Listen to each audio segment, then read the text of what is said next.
TV पर चल रहा आईपीएल मैच, हाथ में मोबाइल, दिमाग में जीत हार का गणित और मन में हजारों लाखों गंवाने का डर।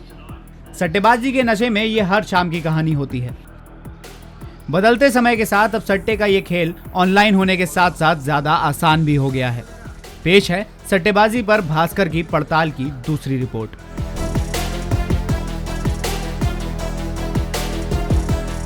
हमने अपने एक सोर्स को कॉल किया और बोला कि हम नोएडा की एक मल्टीनेशनल कंपनी में काम करते हैं और मैं चाहता हूं कि मैं क्रिकेट बैटिंग करूं। और उसने कैसे करके मुझे एक बुकी के जरिए आईपीएल ऑनलाइन खेलने की लिंक, आईडी और पासवर्ड मुहैया कराई है।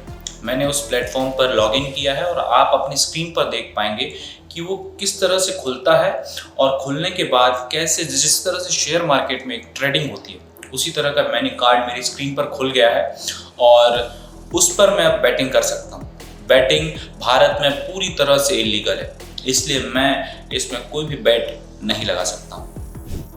एक्सपर्ट्स बताते हैं कि अब ज्यादातर सटोरी डिजिटल प्लेटफॉर्म के जरिए ही सट्टा लगाते हैं। ये चाइनीज सर्वर पर ऑपरेट होता है और इसे ट्रेस करना आसान नहीं होता। ये ऐप्स और वेबसाइट सिर्फ और सिर्फ एंड्रॉयड फोन पर ही ऑपरेट होती हैं और इसे टेलीग्राम और सिग्नल जैसे मैसेजिंग ऐप के जरिए सर्कुलेट किया जाता है। ऑनलाइन हो या ऑफलाइन, किसी भी तरह की बैटिंग भारत में पूरी तरह से अवैध है। इसलिए जो हमने लिंक पाया उसके लिए हमने cyber crime investigator Amit Dubey से संपर्क किया और पता किया कि वो जो लिंक है उसका सोर्स ऑफ ओरिजिन क्या है, वो जिस सर्वर पर काम कर रही है क्या वो भारत में है या विदेश में। सुनिए cyber crime expert Amit Dubey को। देखिए, जितनी भी ये बैटिंग एप्लीकेशंस होती हैं जिसमें वो गेम्स के नाम पर एक्चुअली सट्टा खिलवा रहे होते हैं, वो अधिकतर एप्लीकेशंस चाइनीज सर्वर पर होस्टेड होती है और इसकी जो प्रोलिफरेशन है, जो मार्केटिंग है, वो टेलीग्राम चैनल्स के थ्रू होती है या सिग्नल्स के थ्रू होती है। आप टेलीग्राम के अंदर भी जाएंगे तो इसी के नाम से मुझे कई सारे ग्रुप में ये लिंक्स मिला, तो ये जाहिर सी बात है कि ये टेलीग्राम के थ्रू मार्केट हो रहा था। ऑनलाइन सट्टेबाजी में असली चैलेंज है रुपयों का ट्रांजैक्शन, लेकिन सटोरियों ने इसका भी तोड़ निकाल लिया है।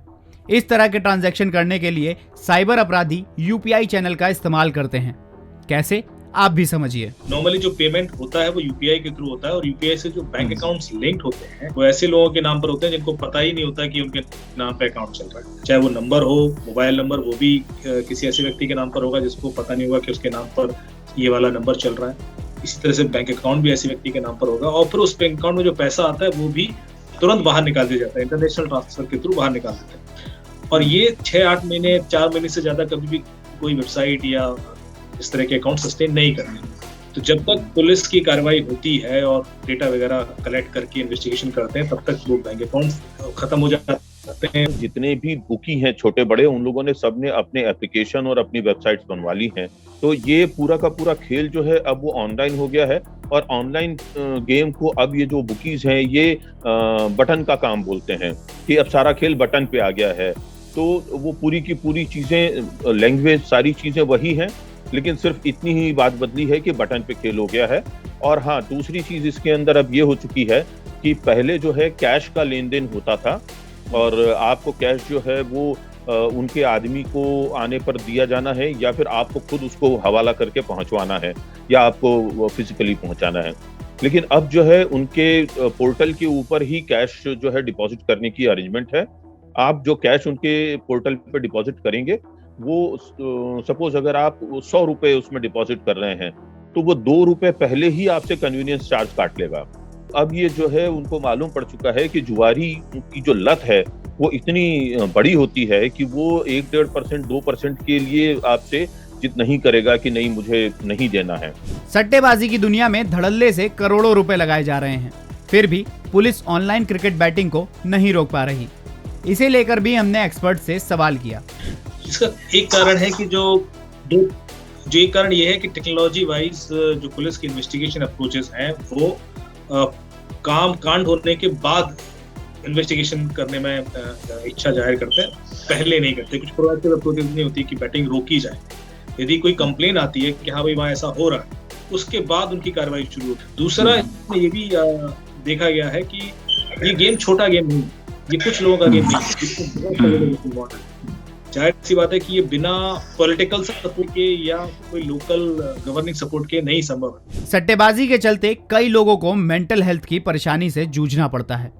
यंग जनरेशन इससे सबसे ज्यादा प्रभावित होती है। तो दो चीजें हैं यहाँ पे, ठीक है, डिप्रेशन और एंजाइटी। पहले तो घबराहट होगी, इतने पैसे हार गए, अब कैसे होगा, फ्यूचर में क्या करेंगे। दूसरी चीज है, हार गए उसके बाद गिल्ट बहुत ज्यादा होता है, इस वजह से सिम्टम्स आने लग जाते हैं, डिप्रेशन, सेल्फ हार्म के थॉट्स आ जाएंगे। तो बच्चे के बिहेवियर में ना अचानक से कोई बदलाव आ रहा है, गुस्सा हो रहे हैं, नाराज हो रहे हैं अचानक से, तो आपको जरूरत है कि अगर खुद नहीं हेल्प कर पा रहे तो बच्चे के लिए कोई प्रोफेशनल हेल्प ले। तो ये थी आईपीएल में सट्टेबाजी पर दैनिक भास्कर की पड़ताल की दूसरी और आखिरी रिपोर्ट। सट्टा एक लत है जिसमें आपकी कभी न कभी हार तय है, इसलिए इससे दूरी बनाना बेहद जरूरी है। क्योंकि सच करीब से दिखता है